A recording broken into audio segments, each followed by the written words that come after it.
Évangile de Jésus-Christ selon saint Luc. Un jour de sabbat, Jésus traversait des champs. Ses disciples arrachaient des épis et les mangeaient après les avoir froissés dans leurs mains.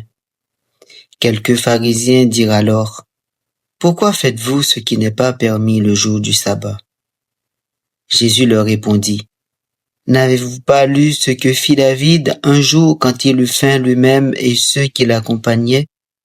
Il entra dans la maison de Dieu, prit les pains de l'offrande, en mangea et en donna à ceux qui l'accompagnaient, alors que les prêtres seuls ont le droit d'en manger.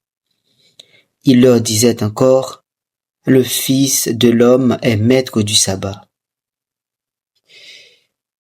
Dura lex sed lex. Frères et sœurs, nous connaissons tous cette parole. La loi est dure, mais c'est la loi. Eh bien, dans cet évangile que nous venons d'entendre, nous avons comme l'impression que, voilà, ces scribes, ils veulent rappeler à Jésus que ce qui est dit dans la loi doit être respecté, point, barre. Comme si ses disciples n'avaient pas le droit d'en manger, d'arracher les épis, et ça ne devrait pas arriver là. Donc, nous aussi dans notre vie, très souvent, nous agissons un peu comme ça.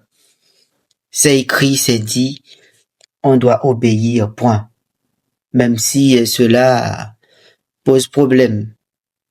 Même si cela nous interroge. Mais puisque c'est écrit, il faut absolument obéir. Eh bien, cet évangile aujourd'hui nous aide, nous demande à réfléchir. Réfléchir souvent par rapport à nos actes. Ces scribes, bien entendu, ils disaient quelque chose qui est juste, parce que la loi rappelle que le jour du sabbat, on ne doit pas travailler.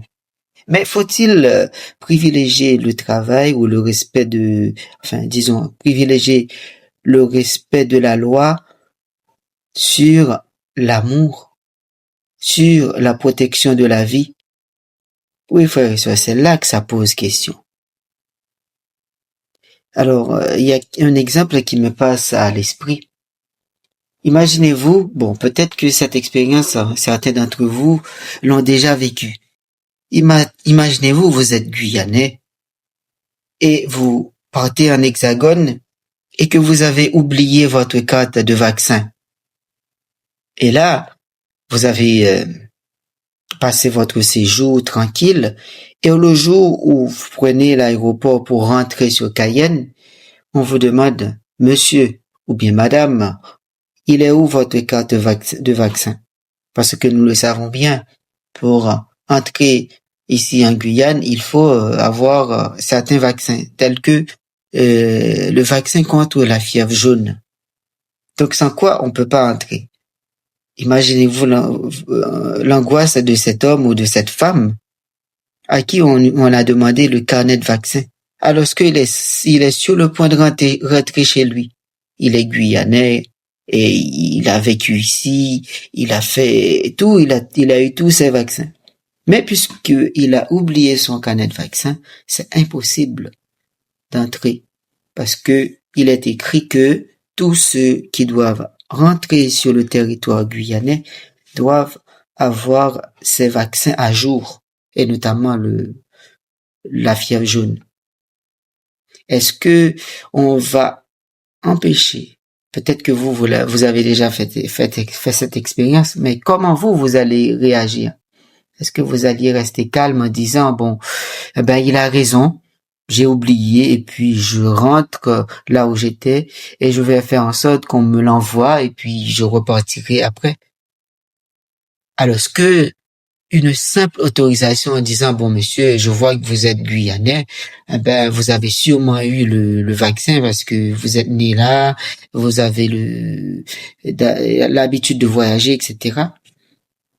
N'allez-vous pas vous poser ces questions, mais pourquoi la personne ne m'autorise pas à rentrer chez moi? Vous voyez? Donc, la loi, elle est là souvent pour nous aider, pour mettre un cadre. Mais quand il fait obstacle à la vie, quand il fait obstacle à quelque chose qui est très simple, ça pose problème.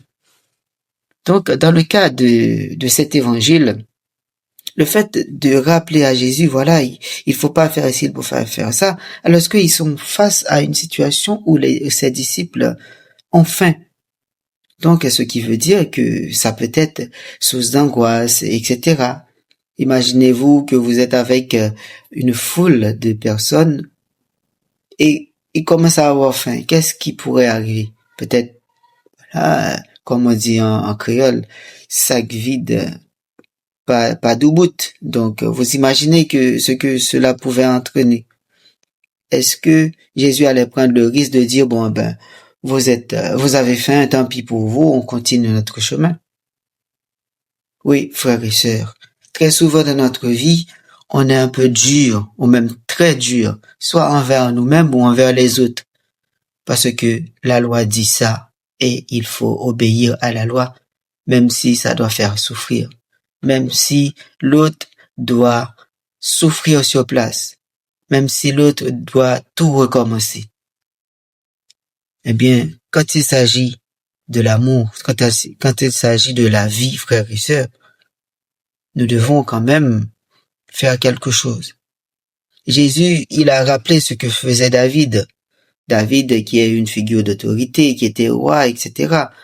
Donc, c'est pas pour justifier l'acte de David et de ses disciples en disant que, voilà, puisque David l'avait fait, pourquoi pas mes disciples? Mais il y a une parole qui peut nous aider à comprendre pourquoi Jésus permet que cela se fasse. C'est que Jésus nous dit à la fin, le Fils de l'homme est maître du sabbat. Donc si le sabbat impose une certaine règle, impose certaines choses, c'est tout d'abord pour le salut de l'homme, pour la sanctification de l'homme. Parce que le sabbat est réservé pour le service de Dieu, pour aussi le repos de l'homme, car il a passé un temps à travailler, donc il lui faut un repos. Il faut aussi qu'il rende un culte à Dieu. Donc, le sabbat est fait pour l'homme, et non l'homme doit devenir l'esclave du sabbat.